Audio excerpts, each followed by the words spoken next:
importante. O conteúdo apresentado é uma história fictícia e criada exclusivamente para o canal Ayn Reddit. Nenhum dos eventos narrados aconteceu na realidade. Criado apenas para entretenimento. Ela passou anos pagando as contas da família em silêncio, sem pedir nada em troca. Até o dia em que disse não, e sua própria mãe jogou café quente no seu rosto na frente de 50 pessoas. O que aconteceu depois disso vai te fazer questionar tudo o que você acha que sabe sobre família, lealdade e justiça.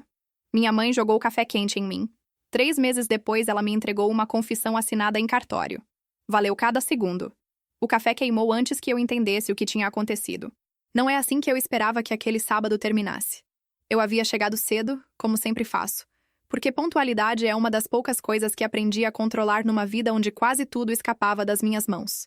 Estava de blusa branca, passada 2 vezes porque a primeira vez não ficou como eu queria. Cabelo preso, brincos discretos. A versão de mim que funciona em ambientes onde as pessoas ainda estão decidindo o que pensar a meu respeito. A versão que minha mãe nunca reconheceu como filha sua. Meu nome é Fernanda Leal Monteiro. Tenho 36 anos. Sou sócia fundadora de uma consultoria de investimentos em São Paulo chamada Monteiro em Vasconcelos Capital, com foco em fundos de private equity para o mercado brasileiro e latino-americano. Não vim de dinheiro.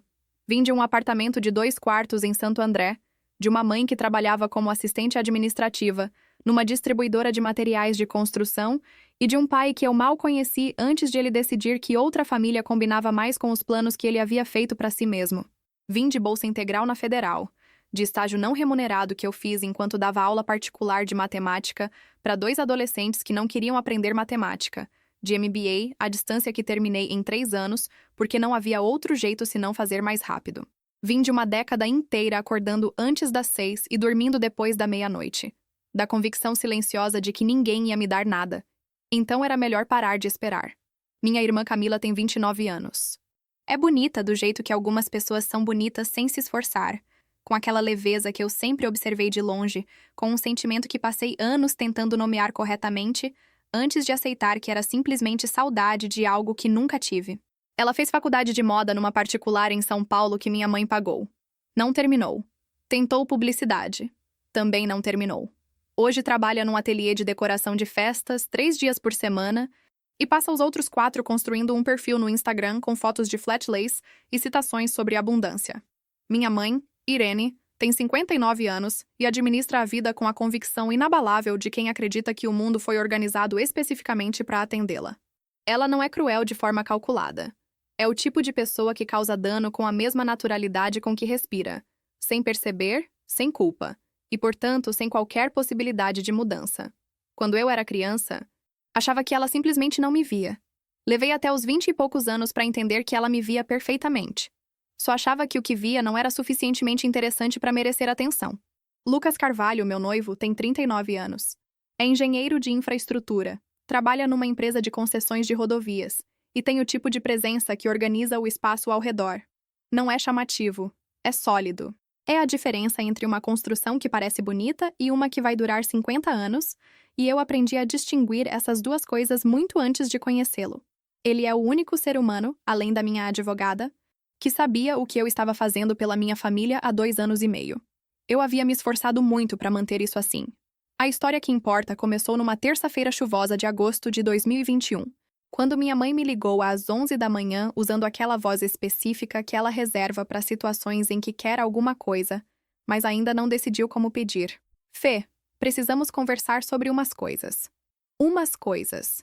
No vocabulário da minha mãe, umas coisas nunca é plural no sentido literal. É singular, específico, grave e geralmente envolve dinheiro. Eu estava numa reunião quando ela ligou e deixei cair no caixa postal. Ela ligou de novo às 11h20, às 11h48. Às 12h15, já me mandou mensagem no WhatsApp dizendo que era urgente e importante, com 2 pontos de exclamação, o que na escala dela equivalia a estado de emergência nacional. Liguei de volta no intervalo do almoço. O que ela me contou, em partes, entre justificativas e rodeios e 2 menções desnecessárias à dificuldade que é criar filho sozinha, era o seguinte: o apartamento onde ela e Camila moravam, que ela havia comprado financiado em 2016 com uma entrada que veio de um empréstimo que meu tio Jorge nunca viu a cor de volta, estava com 5 parcelas atrasadas. O banco havia enviado notificação. Se não houvesse pagamento das parcelas em atraso mais atualização do financiamento em até 60 dias, o processo de retomada teria início. Eu fiquei em silêncio por um tempo que ela interpretou como hesitação, e eu sabia que era cálculo. Quanto é? As parcelas em atraso são quase 11 mil. Mais os juros, umas 12 e pouco. Mas Fê, fora isso, a parcela mensal é 1.700. Por mês. É um financiamento, Fernanda. Ela disse meu nome completo do jeito que as mães dizem quando acham que você está sendo obtusa deliberadamente. É assim que funciona. Eu conhecia muito bem como funcionava. Eu tinha um apartamento próprio em Pinheiros que havia comprado 3 anos antes, e cujas parcelas eu pagava com meu próprio dinheiro, como as pessoas normalmente fazem. Mas minha mãe era minha mãe, e o apartamento era onde ela vivia. E eu tinha condições de ajudar. Liguei para minha advogada, Renata Fukuda, naquela mesma tarde. Renata tem 48 anos. É especialista em direito patrimonial e familiar. E possui a qualidade específica de pessoas que viram tanta coisa ruim acontecer dentro de famílias que não conseguem mais se surpreender, mas também não conseguem mais ignorar quando algo está errado. Expliquei a situação. Ela me ouviu com atenção, fez 3 perguntas cirúrgicas e então disse: "Você quer fazer isso de um jeito que elas não saibam que é você?" Não era uma pergunta. Sim. Por quê? Pensei por um momento. Porque se elas souberem, vira outra coisa. Vira obrigação minha. Vira expectativa. E eu não consigo ajudar minha mãe se ao mesmo tempo tiver que administrar o que ela acha que isso significa. Renata ficou quieta alguns segundos. Tudo bem. Vamos montar uma estrutura. Montamos. Um fundo de administração simples registrado em nome do escritório dela como gestora, com instrução de pagamento automático das parcelas do financiamento direto para o banco. Sem identificação da origem. Sem o meu nome em lugar nenhum que minha mãe pudesse encontrar. As parcelas em atraso foram quitadas em outubro de 2021. Os pagamentos mensais começaram em novembro. 31 meses depois, eu ainda estava pagando. Lucas soube 8 meses depois, em junho de 2022, quando encontrou um extrato do escritório da Renata na mesa da sala enquanto eu trabalhava.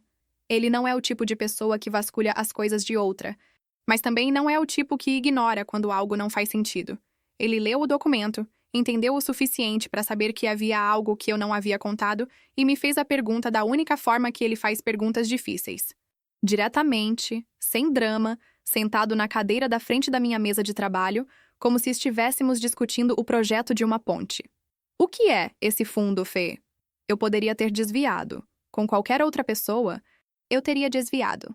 Mas Lucas tem um jeito de olhar para as pessoas que torna o desvio impossível. Não porque ele pressiona, mas porque ele simplesmente espera, com toda a paciência do mundo, até que a verdade apareça porque não há mais lugar conveniente para se esconder. Eu contei tudo. Ele ouviu sem me interromper. Quando terminei, ficou quieto por quase 1 minuto inteiro. Depois disse: "Sua mãe sabe que é você?" "Não." "Sua irmã?" "Ninguém." "E você tá bem com isso?" "Estou." Ele olhou para mim por mais alguns segundos. "Tá bom. O que você precisa de mim?" Essa foi a resposta que me fez ter certeza, alguns meses depois, que eu queria casar com ele. Eu deveria falar sobre a Camila e o Rafael antes de chegar no dia do churrasco. Rafael Andrade é o noivo da minha irmã. Tem 32 anos, trabalha como representante comercial de uma empresa de equipamentos médicos e possui um carisma de varejo que funciona muito bem em ambientes onde ninguém tem tempo de analisar o que está por baixo. Ele é daquelas pessoas que preenchem o espaço antes de você ter chance de notar que o espaço estava vazio. A família dele é de Campinas. Classe média consolidada, mãe professora aposentada, pai que tinha uma pequena construtora. Eu havia conhecido Rafael 4 vezes antes do churrasco de noivado. Nas 4 vezes, ele havia me tratado com a cordialidade específica de quem está avaliando se vale a pena investir atenção em alguém. Quando descobriu, na 3ª vez, que eu era sócia de uma consultoria de investimentos, a cordialidade ficou mais quente e os olhos ficaram mais atentos, o que eu registrei sem comentar. O churrasco de noivado foi ideia da minha mãe. Ela ligou para mim 3 semanas antes com a lista de convidados já definida, o cardápio já pensado e o pedido já formulado como se fosse uma informação, não uma pergunta. Vai ser no sábado, dia 14, aqui em casa. Umas 50 pessoas. Você pode ficar responsável pelo buffet? Responsável significa pagar? Significa organizar, Fernanda. Pausa. E contribuir, sim. Afinal, é o noivado da sua irmã. Eu organizei. Eu paguei. O buffet custou R$ 2.300. Eu transferi sem comentar porque era mais fácil do que explicar por que não deveria ser assim, e porque eu ainda acreditava, naquele momento, que havia um limite para onde aquilo estava indo. Não havia. O dia 14 chegou com aquele calor seco de outubro em São Paulo, que deixa todo mundo ligeiramente irritado antes mesmo de começar qualquer coisa. Cheguei ao apartamento da minha mãe às 11h30, 2 horas antes dos convidados, porque alguém precisava garantir que o buffet havia chegado certo e que as cadeiras extras estavam no lugar, e que minha mãe não havia mudado de ideia sobre algum detalhe às 10 da manhã sem avisar ninguém. Ela havia mudado. Queria as mesas organizadas diferente, mais perto da janela.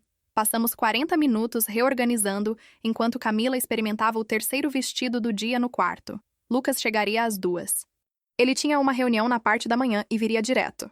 Às 2h20, os convidados já estavam chegando, e minha mãe estava no modo social que eu conheço desde criança. Aquela versão dela que sorri com os 2 lados da boca e abraça as pessoas com os 2 braços, mas mantém os olhos ocupados monitorando a percepção que o ambiente tem dela. Ela é, em festa, uma performer de primeira ordem. Nunca duvidei disso. Fui até a cozinha buscar água. Minha mãe me seguiu. Fechou a porta. Eu me virei. Ela estava com aquele sorriso que precede os pedidos que ela já decidiu que não são pedidos. São apenas anúncios de coisas que vão acontecer. Fê, eu precisava falar com você sobre o casamento da Camila. O noivado foi hoje, eu disse. O casamento? Eu sei quando é o noivado. Ela cortou com delicadeza cirúrgica. Mas casamento se planeja com antecedência. Você sabe disso melhor do que ninguém. Eu esperava. Sempre espero. Aprendi cedo que com minha mãe, interromper não adianta. É preciso esperar ela chegar onde quer chegar e só então decidir o que fazer com o que chegou. A gente tá pensando em algo bonito. Um espaço de eventos, decoração, fotógrafo bom, o jantar completo. Umas 80 pessoas. Uma pausa. Deve ficar em torno de R$60.000. 60 mil. Mãe, você tem condições, Fê. Todo mundo sabe que você vai bem. E é a Camila, é sua irmã. Eu sei quem é a Camila. Mantive minha voz no mesmo tom que uso em reuniões difíceis. E eu também tenho um casamento para planejar. O meu. Ela franziu levemente as sobrancelhas, como se eu houvesse dito algo de gosto duvidoso. O seu pode esperar. Você e o Lucas não têm pressa. A Camila e o Rafael querem casar em março. Março. É um mês lindo para casamento. Mãe. Coloquei o copo de água na bancada. A resposta é não. Eu pago o buffet hoje, eu ajudei a organizar. Mas R$60.000 para um casamento que não é meu, não é uma coisa que eu vou fazer. Você e a Camila precisam planejar dentro do que vocês têm. O sorriso sumiu. Não de uma vez. Foi saindo, como quando uma luz vai diminuindo de intensidade antes de apagar. Depois de tudo que eu já fiz por você. Você me criou. Eu disse. Eu sou grata por isso. Mas criar filho não é um investimento com retorno garantido. Mãe, não funciona assim. Ela ficou me olhando por 3 segundos. Depois abriu a porta da cozinha e voltou para a sala. Eu fiquei parada mais um momento antes de seguir. O que aconteceu nos 20 minutos seguintes eu vou contar da forma mais precisa que consigo. Porque existe uma versão que minha memória quer simplificar para tornar mais suportável. E eu não quero essa versão. Quero a que aconteceu de verdade. Minha mãe voltou para a sala e ficou circulando entre os convidados por uns 10 minutos com uma normalidade que eu reconheci como preparação. Ela faz isso. Recompõe o ambiente social ao redor antes de usar ele como palco. Eu fiquei perto da janela, conversando com uma prima de 2º grau sobre o trabalho dela em Curitiba, com metade da atenção na conversa e metade na minha mãe. A lua aconteceu. Essas pausas coletivas que os grupos fazem a cada 20 minutos. Aquele segundo de silêncio simultâneo onde todo mundo parece ter decidido respirar ao mesmo tempo. Minha mãe entrou nela como se houvesse ensaiado. Pessoal, com licença. Ela não levantou a voz. Não precisou. Eu queria só dizer uma coisa, porque acho que a família precisa saber. Senti meu estômago contrair. A Fernanda, minha filha mais velha, foi convidada a contribuir para o casamento da Camila, a ajudar a fazer dessa celebração algo à altura da família. Ela pausou. E ela disse que não.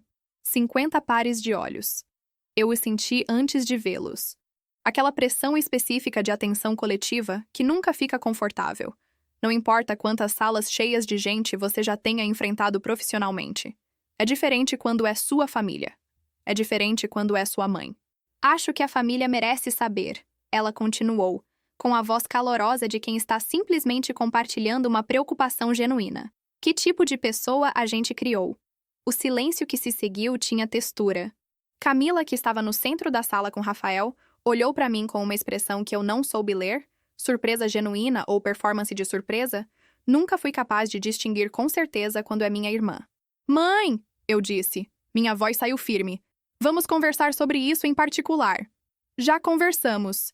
Ela se virou para pegar algo na mesinha ao lado, onde havia uma cafeteira que ela mantinha quente durante festas, porque minha mãe acredita que café é hospitalidade e hospitalidade é imagem.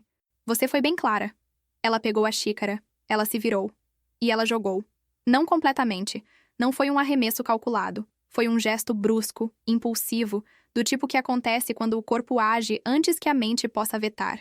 E o café quente que estava na xícara seguiu a física do movimento e foi na direção que estava à frente dela. Que era eu. Pegou no meu pescoço, no canto do queixo, desceu pela lateral da blusa branca. A temperatura era o que café quente é. Suficiente para fazer a pele reagir com urgência. Eu não gritei. Isso é uma coisa que só percebi depois, que eu não gritei. Fiz um som. Algo involuntário que saiu antes que eu pudesse controlar. Mas não foi um grito. Foi mais parecido com a respiração de alguém que levou um soco e tenta entender se vai conseguir continuar de pé. A sala inteira ficou parada.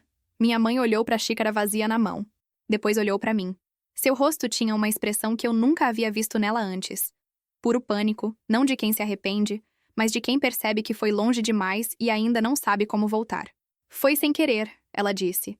Fernanda, foi um acidente. Eu não respondi. Estava ocupada avaliando a extensão do dano com o mesmo distanciamento que aprendi a usar quando algo me machuca. Não dramático. Funcional.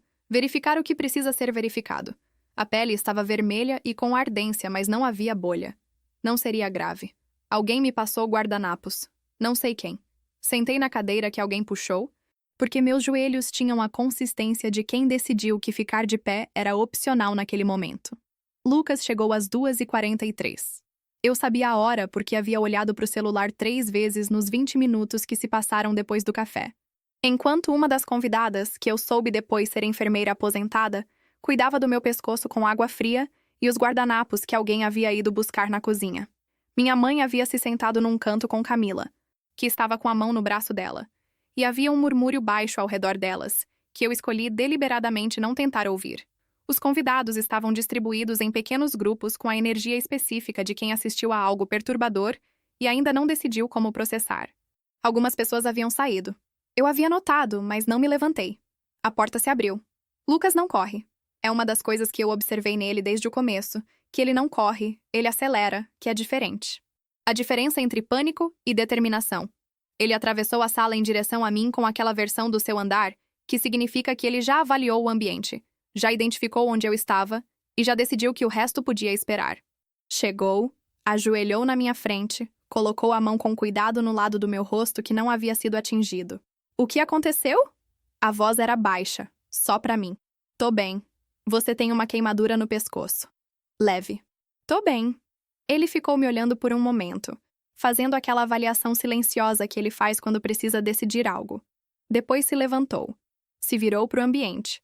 E eu vi, pelo modo como ele ficou parado por 3 segundos antes de falar, que ele havia tomado uma decisão que havia pesado e com a qual havia feito as pazes antes de executar. Eu preciso dizer uma coisa. Sua voz não era alta, mas tinha aquela qualidade que corta ruído porque não está competindo com ele. Está simplesmente ocupando um espaço diferente. A sala foi ficando quieta. Eu fiquei calado sobre a situação desta família por 2 anos e meio porque a Fernanda me pediu. Ele falou devagar, sem pressa. Como alguém que planejou cada palavra não para impressionar, mas para não desperdiçar. Ela é mais cuidadosa com as pessoas que ama do que as pessoas que ela ama têm sido com ela. E eu respeitei isso. Hoje não consigo mais. Minha mãe se levantou do canto. Lucas, isso é um assunto de família. É, ele concordou. Por isso eu tô falando. Ele se virou pro ambiente, para todos os 50 e tantos rostos que estavam olhando para ele. Por 31 meses, a Fernanda pagou o financiamento deste apartamento. Todo mês. Através de um fundo administrado pelo escritório da advogada dela, sem identificação de origem, para que a dona Irene não soubesse que era ela. O som que percorreu a sala não foi exatamente um suspiro. Foi mais parecido com o som de um cálculo sendo refeito coletivamente. Minha mãe ficou completamente imóvel. As parcelas em atraso que estavam prestes a resultar numa retomada bancária foram quitadas por ela em outubro de 2021. Lucas continuou, com o mesmo tom. R$ 11.300 de uma vez. Desde então, 1.700 por mês. Todo mês, sem exceção. Isso não é. Minha mãe começou. Dona Irene. Ele disse o nome dela com uma gentileza que não era suave. Era precisa. Por favor. Ela ficou quieta. O cartão de crédito da Camila, ele continuou, se virando levemente na direção da minha irmã, que entrou em cobrança judicial em março do ano passado, a dívida de R$ 18.000, foi quitada pelo mesmo fundo, com uma descrição de pagamento que sugeria um programa de renegociação de banco, para que a Camila não ficasse constrangida. Camila abriu a boca. Fechou. Ela não pediu agradecimento. Lucas disse. Ela não pediu reconhecimento. Ela só fez, porque é o que ela faz. Porque é quem ela é. Porque ela aprendeu a cuidar das pessoas desta família silenciosamente desde que era criança. E nunca alguém aqui teve o trabalho de aprender a cuidar dela de volta. Ele pausou. E hoje, aqui na frente de todo mundo, a dona Irene jogou café quente na filha que está pagando sua moradia, porque essa filha disse que não ia pagar também o casamento da irmã. O silêncio que se seguiu era de outro tipo que os anteriores. Era o silêncio de 50 pessoas que estão, simultaneamente, reconsiderando algo. Minha mãe sentou de volta na cadeira. Devagar, como quem perde a certeza das próprias pernas. Rafael, que havia ficado parado o tempo todo com um copo na mão, colocou o copo na mesa e deu um passo na minha direção com uma expressão que eu reconheci imediatamente como recalibração. Fernanda, cara, eu não sabia de nada disso. Se eu tivesse sabido... Não, eu disse. Ele parou. Não agora. Eu me levantei da cadeira devagar. O ardor no pescoço continuava, mas já havia ficado mais gerenciável, ou eu havia ficado mais anestesiada. Não era o momento de investigar qual dos dois. Não é sobre isso. Me virei para Lucas. Ele estava me olhando com aquela expressão que só eu conheço nele, que não é orgulho nem preocupação, é uma presença completa. É alguém que está inteiramente ali. Vamos embora? Eu disse. Sim. Peguei minha bolsa. Me virei uma última vez para a sala. Minha mãe estava sentada, os olhos no chão, e pela primeira vez em 36 anos ela parecia menor do que o espaço ao redor dela. Camila estava parada no centro da sala, as mãos cruzadas na frente do corpo, e ela me olhou com uma expressão que eu precisaria de mais tempo para decifrar do que eu tinha disponível naquele momento. Meu tio Jorge, irmão mais velho da minha mãe, que havia ficado quieto num canto desde que tudo começou, me olhou quando eu passei por ele. Não disse nada, mas me olhou de um jeito que eu entendi. Saímos. O carro de Lucas estava na rua, 2 quarteirões adiante. Caminhamos até lá em silêncio. O calor seco de outubro ainda estava presente, mas havia uma brisa que chegou quando viramos a esquina, e eu parei por um segundo só para deixar ela existir no meu rosto. Lucas ficou parado ao meu lado. Não disse nada por um tempo. Depois, tô com você. Eu sei. O pescoço tá doendo? Um pouco. Quando chegar em casa eu olho direito. Tá bom. Mais silêncio. Não o silêncio desconfortável de algo não resolvido. O outro tipo. Você devia ter me contado antes que ia fazer isso. Eu disse por fim. Devia. Ele concordou sem hesitar. Me perdoa? Eu o olhei. Ainda tô processando. Tudo bem. Mas... Eu pausei. Havia algo que eu precisava dizer e estava procurando as palavras exatas, porque palavras imprecisas sobre coisas importantes são um desperdício que aprendi a evitar. Mas eu não me arrependo que você falou. Só precisava ser diferente. Eu sei. Ele ficou quieto um momento. Eu vi o café, Fê, vi o seu pescoço. E alguma coisa em mim simplesmente... Eu sei, eu disse. E sabia. Entramos no carro. Ele ligou o ar-condicionado. Ficamos parados por um momento sem sair. Renata precisa saber o que aconteceu hoje, eu disse. Lucas me olhou de lado. Por quê? Porque minha mãe acabou de criar uma testemunha pública de que ela é capaz de comportamento que vai importar se eu precisar tomar alguma decisão legal sobre essa estrutura de pagamentos. Ele ficou quieto processando isso. Você tá pensando em parar de pagar? Tô pensando em todas as opções. Olhei pra frente, pra rua. Sempre fui. Uma pausa.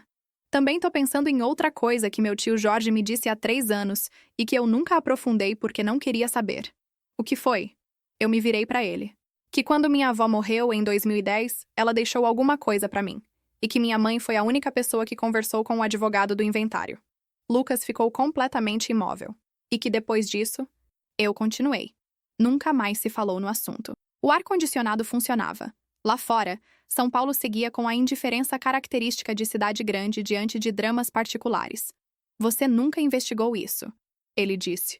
Não era uma acusação. Era uma confirmação. Não queria saber, eu disse. Mas acho que agora preciso. Liguei para Renata na segunda-feira de manhã. Não na sexta, não no domingo, na segunda. Porque aprendi ao longo dos anos que decisões importantes merecem pelo menos 48 horas de silêncio antes de serem executadas. O silêncio não muda o que você quer fazer, mas ele filtra o que você quer fazer pelo motivo errado, e essa distinção importa quando as consequências são permanentes. Passei o fim de semana em casa com Lucas. Não falamos sobre minha mãe o tempo todo. Fizemos café, assistimos a um documentário sobre arquitetura japonesa que nenhum dos dois havia terminado. Saímos no sábado à tarde para caminhar na aclimação porque o calor havia dado uma trégua, e o parque estava com aquela luz de fim de tarde que faz São Paulo parecer, por alguns minutos, uma cidade com paciência. Na noite de domingo ele fez macarrão. Eu abri um vinho que estávamos guardando sem motivo específico, e ficamos na varanda até às 11 conversando sobre o casamento, sobre a viagem que queríamos fazer antes, sobre o apartamento maior que havíamos começado a olhar em outubro. Sobre tudo. Exceto sobre o que estava esperando para segunda-feira. Mas estava lá. O tempo todo estava lá, quieto, como uma conta que você sabe que vai chegar e que já deixou o dinheiro separado, só esperando o boleto. Na segunda cedo liguei para Renata. Preciso de uma reunião hoje, se você tiver. Tenho às 4. Ela não perguntou o motivo. Renata nunca pergunta o motivo por telefone. Ela sabe que se liguei, há motivo. Às 4 tá ótimo. O escritório da Renata Fukuda fica numa torre comercial na Faria Lima, 12º andar, com uma sala de reunião que tem vista para a avenida e uma mesa que ela escolheu deliberadamente grande demais para o espaço, porque, como ela me disse uma vez, cliente que senta numa mesa grande assina com mais cuidado. Ela é desse tipo, Renata. Cada detalhe tem uma função. Cheguei às 3h55. Ela já estava na sala com um bloco de notas aberto e 2 xícaras de café que o assistente havia trazido, o que significava que ela já sabia que seria longa. Contei tudo. Do churrasco, do café jogado, do que Lucas disse na frente dos convidados, de como minha mãe havia ficado sentada com os olhos no chão pela primeira vez que eu me lembrava. E então contei o que havia ficado guardado desde a conversa no carro, o que meu tio Jorge havia dito 3 anos atrás, o inventário da minha avó, o advogado, o silêncio que havia se instalado depois e que eu havia escolhido não perturbar porque perturbá-lo significava descobrir algo que eu não sabia se estava pronta para saber. Renata me ouviu com a caneta parada sobre o bloco. Quando terminei, ela ficou quieta por alguns segundos. Seu tio sabe mais do que disse. Provavelmente. Você tem o nome da avó, o ano do falecimento, cartório onde o inventário foi registrado? Alzira Leal Monteiro. Faleceu em março de 2010. Ela morava em Santo André. Presumo que o inventário foi no cartório da cidade. Renata anotou. Inventário extrajudicial ou judicial? Não sei. Bens imóveis? Ela tinha um apartamento.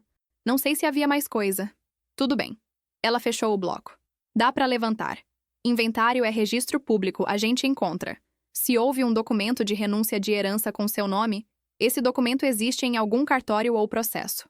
E se ele existir com minha assinatura e eu não tiver assinado? Renata me olhou com aquela expressão dela que não é exatamente frieza. É precisão. Aí a gente tem falsificação de documento particular com efeito de documento público, no mínimo.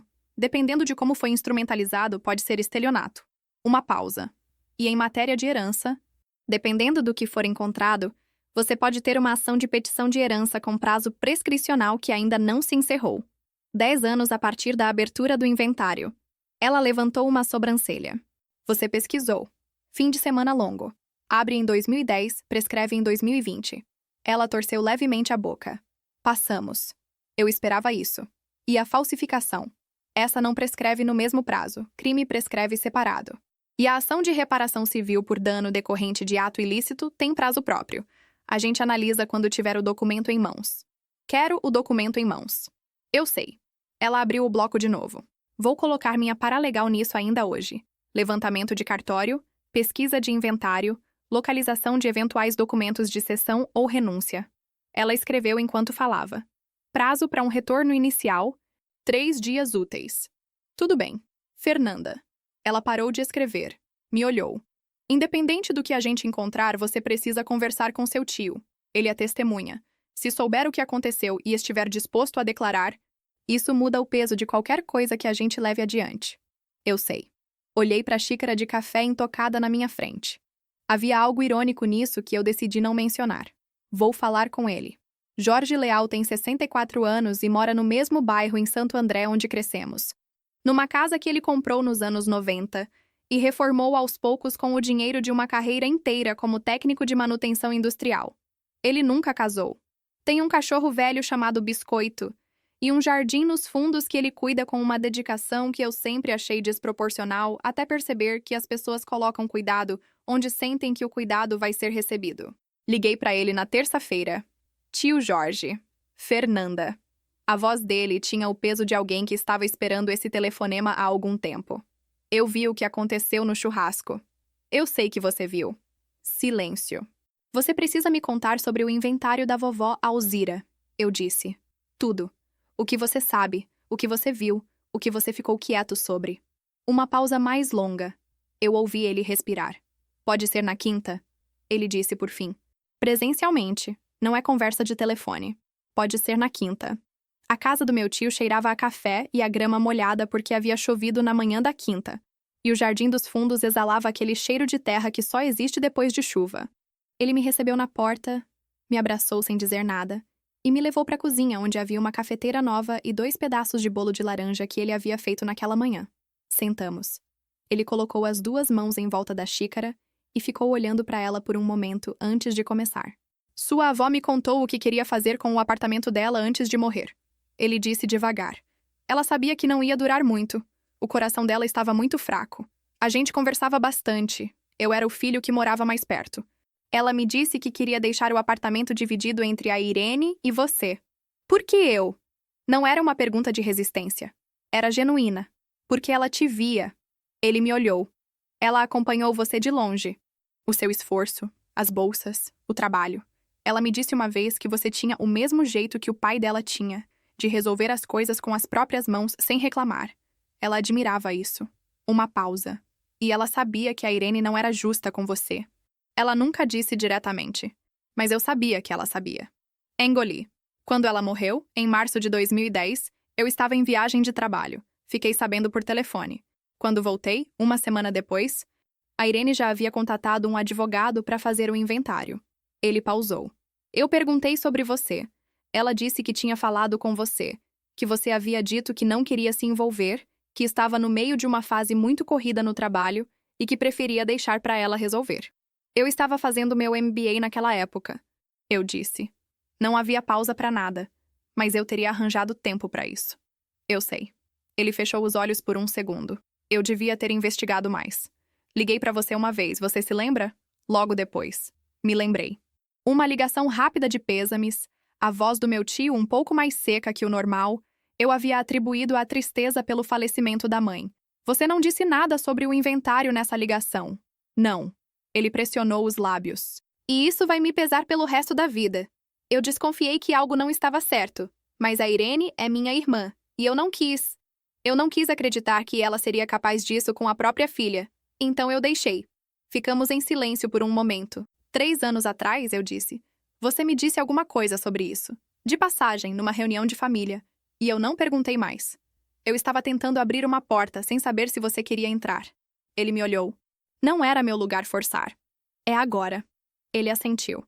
O que você precisar, Fernanda? Documentos, depoimento, o que for. Eu devia ter falado antes. Se tiver alguma coisa que eu possa fazer agora para compensar, eu faço. Coloquei minha mão sobre a dele por um segundo. Começa me contando o nome do advogado que a minha mãe usou. O nome era Antônio Célio Braga. Advogado com escritório em Santo André. Especialidade em família e sucessões. Formado em 1987. Registro na OAB há mais de 30 anos. Um profissional com o suficiente de história para saber exatamente o que estava fazendo e o suficiente de experiência para saber que o que fez era indefensável. A paralegal da Renata havia encontrado o inventário em 2 dias. Registro em cartório de notas em Santo André, lavrado em junho de 2010, 3 meses após o falecimento da minha avó. Inventário extrajudicial. Portanto, mais rápido, menos escrutínio. feito diretamente em cartório com a presença do advogado e das partes. As partes, conforme constava no documento, eram Irene Leal Monteiro, filha, e Fernanda Leal Monteiro, filha, representada por sua genitora, mediante procuração. Procuração. Minha mãe havia apresentado uma procuração assinada por mim, outorgando a ela poderes para me representar no inventário, e através dessa procuração, havia assinado em meu nome um documento de cessão da minha parte da herança a ela. Eu nunca assinei procuração nenhuma. Quando Renata me ligou com essa informação, na quarta-feira à tarde, eu estava numa reunião interna. Pedi licença, saí, fui até o corredor e fiquei olhando pela janela para o skyline de São Paulo, por quase 2 minutos antes de conseguir formular uma resposta. A procuração tem firma reconhecida? Tem. A voz de Renata era cuidadosa da forma que ela fica quando está me dando informação que sabe que vai doer. Reconhecida em cartório de São Paulo, agosto de 2009, 6 meses antes da sua avó morrer. Ela se planejou. Aparentemente. Fechei os olhos. Agosto de 2009, eu estava no 2º semestre do MBA, trabalhando período integral e estudando nas noites e fins de semana.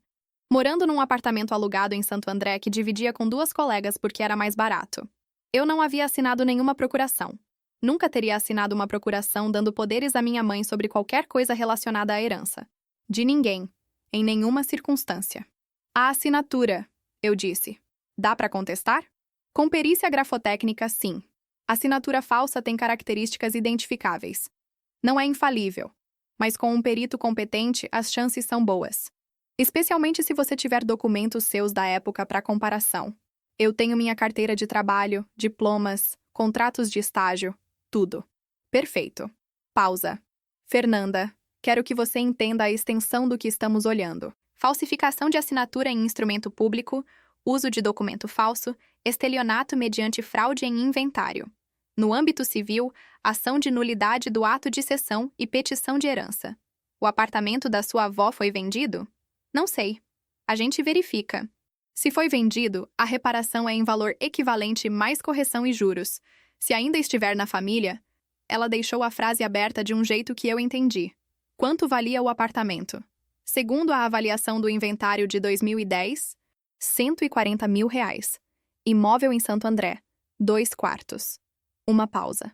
Corrigido pelo IPCA até hoje, estamos falando de algo em torno de 330 mil reais. O silêncio que se seguiu era meu. Renata, eu disse por fim. Quero entrar com tudo. Ela ficou quieta um segundo. Tem certeza? Tenho. Civil e criminal? Civil com certeza. Criminal. Pausei. Criminal, eu quero saber quais são as implicações antes de decidir. Certo. Vou agendar uma reunião completa para a semana que vem com meu sócio que cuida da área criminal. Enquanto isso, começo a montar o dossiê da ação civil. Levantamento patrimonial, localização do imóvel, perícia grafotécnica. Vou precisar que você me traga os documentos com sua assinatura da época para comparação. Trago amanhã. E seu tio Jorge está disposto a prestar declaração? Está. Bem. Ela respirou. Isso vai ser um processo, Fernanda. Não vai ser rápido. Eu sei esperar, eu disse. Passei a vida inteira esperando.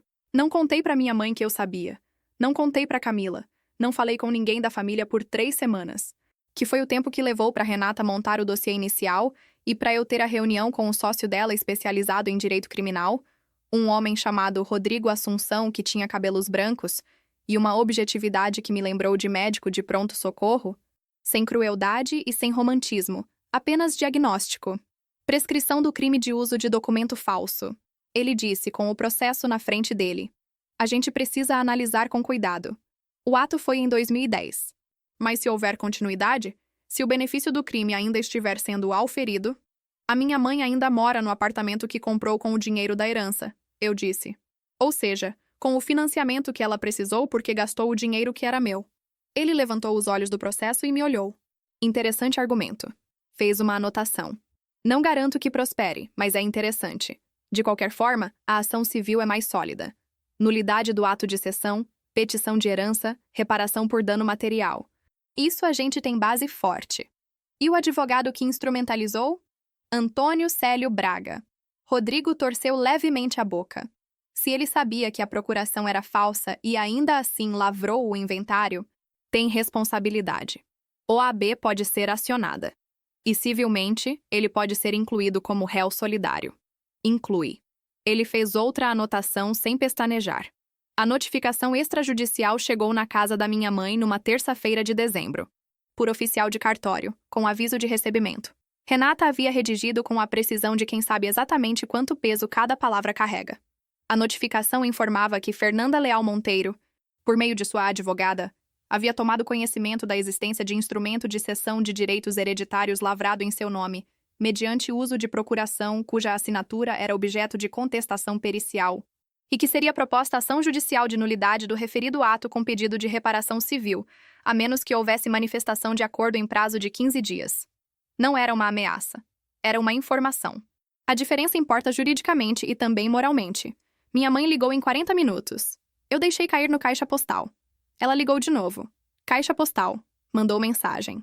Fernanda, pelo amor de Deus, me liga. Mandei uma mensagem de volta. Qualquer comunicação sobre esse assunto passa pela minha advogada. O contato dela está na notificação. 3 horas depois, Camila me ligou. Eu atendi essa. Fê. A voz dela estava tensa de um jeito que eu não havia ouvido antes. Não dramática. Tensa de verdade. O que tá acontecendo? A mãe tá em desespero aqui. A Camila recebeu a notificação também? Não, ela me mostrou a dela. Fê, o que é isso? Herança da vovó? Procuração falsa? É exatamente o que está escrito. Silêncio. Isso é verdade? Ela disse por fim. Baixinho. É. Mais silêncio. Eu ouvia ela respirar. Eu não sabia. Ela disse. Eu sei que você não sabia. Fê, eu... A voz dela quebrou levemente. Meu Deus. Camila. Eu disse com cuidado. Eu não tenho raiva de você. Nunca tive. O que aconteceu foi entre mim e a minha mãe e o advogado que ela usou. Você não tem nada a ver com isso. Mas o dinheiro que ela usou não é sua responsabilidade. Parte pagou minha faculdade. A voz dela estava diferente agora. Menor. Eu estudei com o dinheiro que era seu. Eu fechei os olhos por um segundo. Você não sabia. Não tem como devolver o que você não sabia que estava recebendo. O que acontece agora é entre mim e ela. O que vai acontecer com ela? Isso depende do que ela decidir fazer nos próximos 15 dias. O que minha mãe decidiu fazer foi contratar um advogado. Um homem chamado Fabrício Neves, que eu descobri depois cobrava honorários que ela não tinha como pagar, o que significava que ela havia pedido dinheiro emprestado para contratar um advogado para se defender de mim, o que tinha uma ironia tão densa que eu precisei de um momento quando soube. Fabrício Neves entrou em contato com Renata na segunda semana. Propôs uma conversa exploratória. Renata concordou, foi, voltou e me ligou. Ele quer negociar, ela disse. A posição deles é que sua mãe não falsificou nada, que houve um mal-entendido sobre a procuração, e que ela está disposta a reconhecer seu direito a uma parte da compensação financeira pelo imóvel. Uma parte. A proposta inicial foi R$60 mil. 60 mil. O mesmo número que minha mãe havia pedido para o casamento da Camila. Eu não comentei isso com Renata, mas anotei mentalmente com a frieza de quem coleciona dados. O imóvel corrigido vale quanto agora? Levantamos o valor de mercado atual. O apartamento da sua avó foi vendido pela sua mãe em 2014 por R$210 mil. Corrigido com juros legais desde a data da cessão fraudulenta, mais dano moral, a pretensão total está em torno de R$380 mil. A contraproposta é R$380 mil. Uma pausa. Isso vai afundar ela, Fernanda. Eu sei. Fiquei quieta por um segundo. Renata, o financiamento do apartamento dela. Eu parei de pagar em novembro. Eu sei. Você me avisou. Quantas parcelas ela está atrasada? Pelo calendário. 2. Em janeiro vai ser 3. Em quanto tempo ela perde o apartamento se não pagar? Com o processo de retomada bancária, uns 8 a 10 meses desde a notificação formal.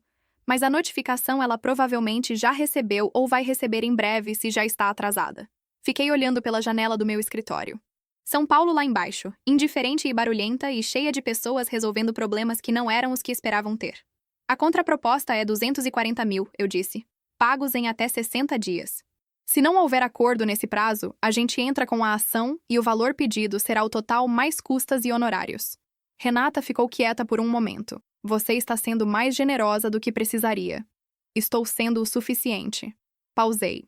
E tem uma condição não financeira. Qual? Uma declaração assinada, reconhecida em cartório, admitindo o que ela fez. Não para uso público. Para mim, para eu ter. Isso é incomum. É uma condição. Tudo bem. Ela anotou. Mais alguma coisa? O Antônio Célio Braga. Independente de como o acordo com minha mãe terminar, quero a representação na OAB. Um advogado com 30 anos de registro não falsifica a procuração numa questão de herança sem saber o que está fazendo. Concordo. Ela disse. Isso fica separado do acordo e segue o curso próprio. Exatamente. Fabrício Neves voltou em 4 dias. Aceitaram. Não imediatamente. Não sem resistência. Não sem uma contraproposta intermediária de 180, que Renata rejeitou com uma frieza que eu teria admirado se não estivesse do outro lado da linha tentando respirar normalmente.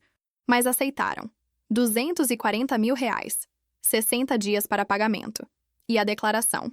A declaração foi a parte que demorou mais.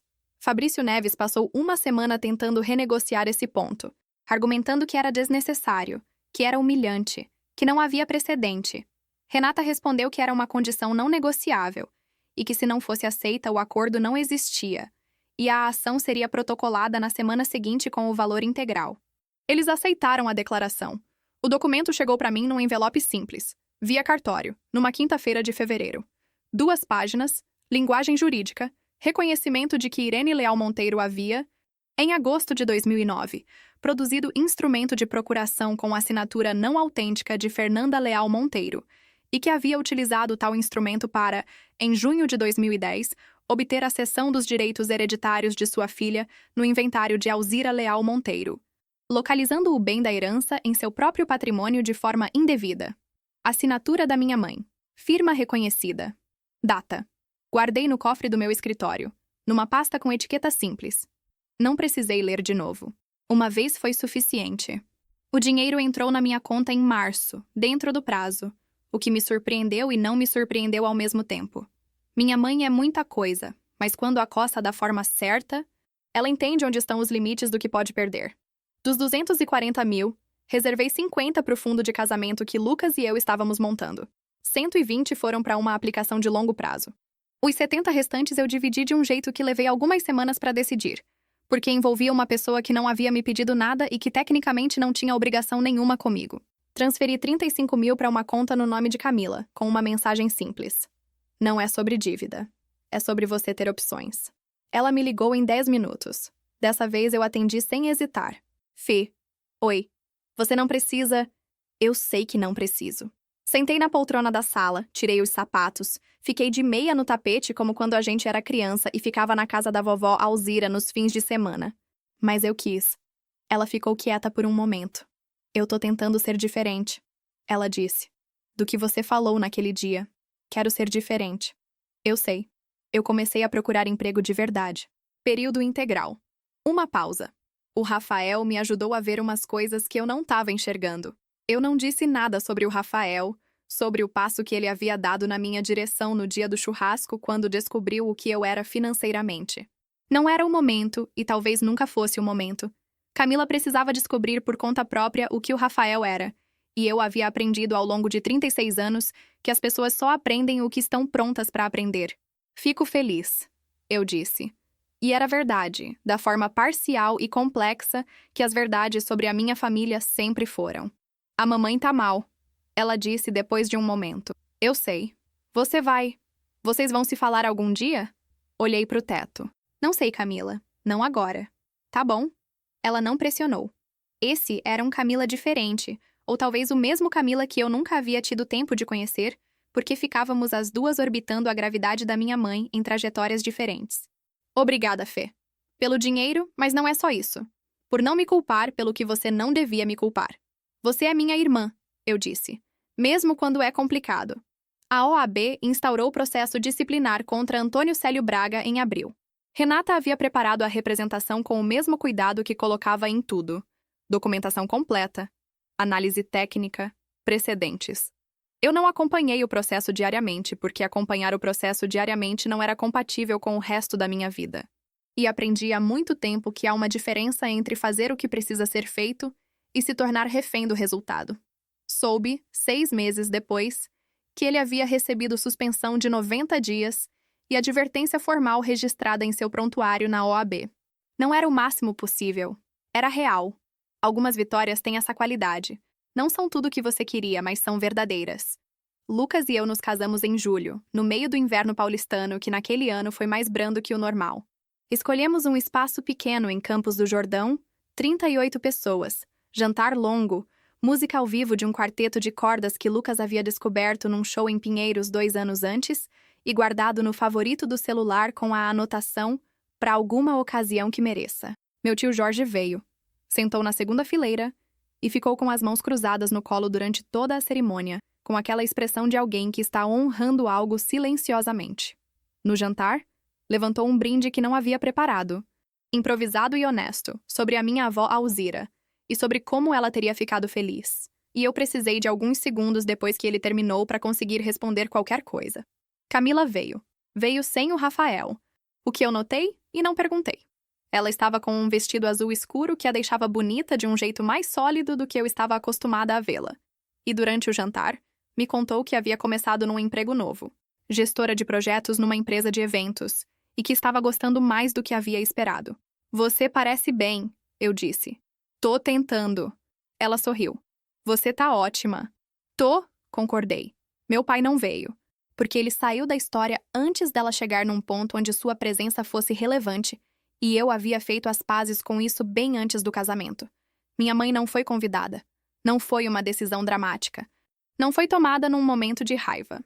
Foi tomada numa tarde tranquila, sentada na varanda com Lucas, pensando em quem eu queria ao meu lado naquele dia. E quando eu pensava nela, o que eu sentia não era raiva. Não era tristeza. Era algo mais parecido com ausência.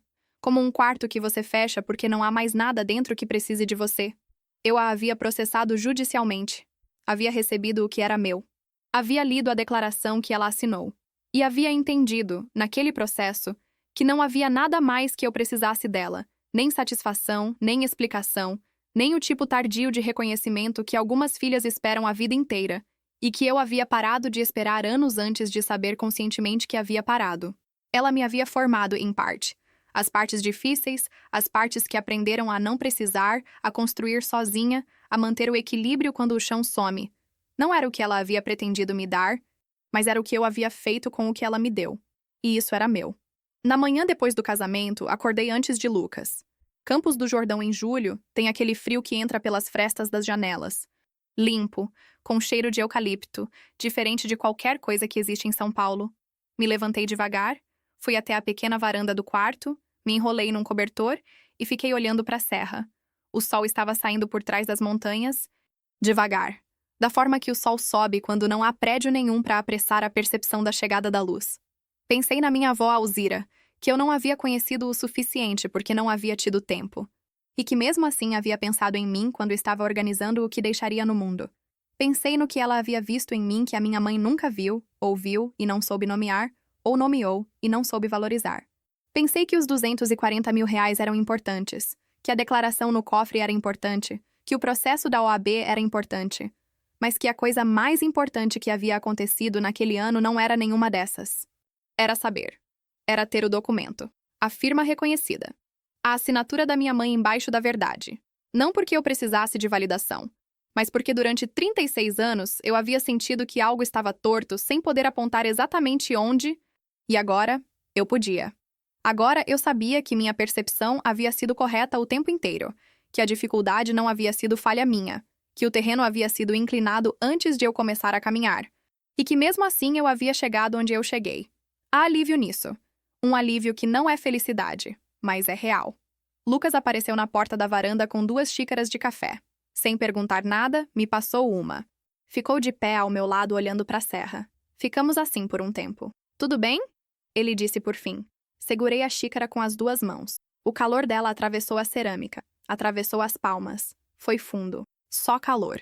"Tudo bem", eu disse. E era verdade da única forma que as verdades duras se tornam. Completamente depois de muito tempo, sem precisar de mais nada além de si mesmas. Fernanda não precisou destruir ninguém para ganhar. Ela só parou de construir para quem não merecia. E talvez essa seja a lição mais difícil que existe. Cuidar das pessoas certas não significa cuidar de todo mundo que tem o seu sangue. Você teria perdoado sua mãe depois de tudo isso? Ou teria feito o mesmo que a Fernanda? Comenta aqui embaixo porque eu quero saber onde você traçaria esse limite.